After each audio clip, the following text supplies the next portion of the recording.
Hi all, welcome to my channel. So today recipe వచ్చేసి రవ్వ cake అండి. ఎలాంటి పిండి యూజ్ చేయకుండా చాలా సింపుల్గా కేక్ ఎలా చేసుకోవాలో చూపిస్తాను ఇప్పుడు మీకు. సో ప్రాసెస్లోకి వెళ్దాం. ముందుగా ఒక మిక్సీ జార్ తీసుకొని దాంట్లోకి షుగర్ తీసుకోవాలి. షుగర్ని ఇలా పౌడర్ చేసుకోవాలి. ఇలా పౌడర్ చేసుకోవడం వల్ల తొందరగా కరిగిపోతుంది, టైం ఎక్కువ తీసుకోదు. సో నెక్స్ట్ ఒక మిక్సింగ్ బౌల్ తీసుకొని దాంట్లోకి షుగర్ పౌడర్ని తీసుకోవాలి. సో నెక్స్ట్ ఒక హాఫ్ బౌల్ అలా నేను నెయ్యి యాడ్ చేసుకున్నాను. మీ దగ్గర కొన్ని వేళ నెయ్యి లేకపోతే నూనె కూడా యాడ్ చేసుకోవచ్చు. నెయ్యి కొంచెం హెల్తీగా ఉంటుంది కాబట్టి నేను నెయ్యి యాడ్ చేసుకున్నాను. సో ఇది మొత్తం కలిసేలాగా కలుపుకోవాలి. మెయిన్ కేక్ ఏంటంటే మనం కలుపుకునే విధానంలోనే ఉంటుందండి. కొంచెం ఓపిక్గా చేసుకుంటే ఇంట్లోనే హెల్తీగా కేక్ తినేయచ్చు. సో చూసారు కదా, కన్సిస్టెన్సీ ఈ విధంగా ఉండాలి. సో నెక్స్ట్ హాఫ్ బౌల్ అలా బొంబాయి రవ్వ తీసుకున్నాను. సో అంతా కలిసేలాగా కలుపుకోవాలి. సో టేస్ట్ కోసం ఒక పించ్ ఆఫ్ సాల్ట్ యాడ్ చేసుకున్నాను. ఎప్పుడైనా మనం స్వీట్స్లలో కొంచెం సాల్ట్ యాడ్ చేసుకుంటే టేస్ట్ మరింత బాగుంటుంది. సో చూసారు కదా, ఇలా పౌడర్గా ఉన్నప్పుడు మనం కాచి చల్లార్చిన పాలు యాడ్ చేసుకోవాలి.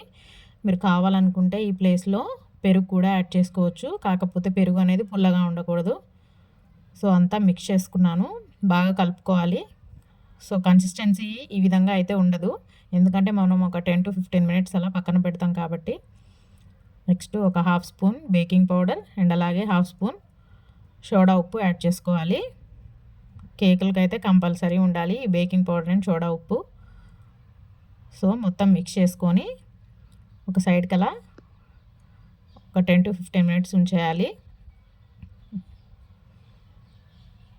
సో నెక్స్ట్ చూసారు కదా, కన్సిస్టెన్సీ ఆఫ్టర్ 15 మినిట్స్ ఇలా అయిపోతుంది, థిక్గా అవుతుంది.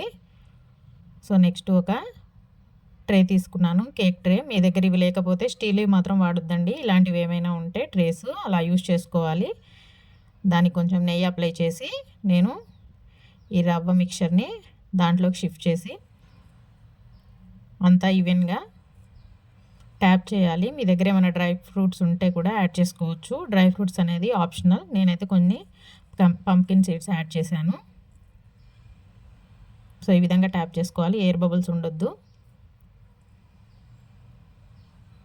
నెక్స్ట్ ఒక గిన్నెలో నేను ఆల్రెడీ ప్రీ హీట్ చేసి పెట్టుకున్నాను. ఒక 5 మినిట్స్ ముందు, అవెన్ ఉన్న వాళ్ళైనా సరే ఒక 5 మినిట్స్ ముందు ప్రీ హీట్ చేసి పెట్టుకోవాలి.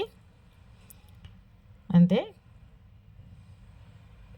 బౌల్ని అలా షిఫ్ట్ చేసుకొని ఒక హాఫ్ అన్ అవర్ అలా ఉంచితే ఎంతో టేస్టీగా ఉండే రవ్వ కేక్ రెడీ. చాలా సింపుల్ ప్రాసెస్ అండి, మీరు కూడా ఒకసారి ట్రై చేయండి. ఫోర్క్తో పెడితే మనకి కేక్ అనేది అంటుకోకుండా వస్తే అంతే, ఎంతో సింపుల్గా ఉండే cake ready. Hope you like the video. Please do like, share and subscribe my channel, and thank you for watching.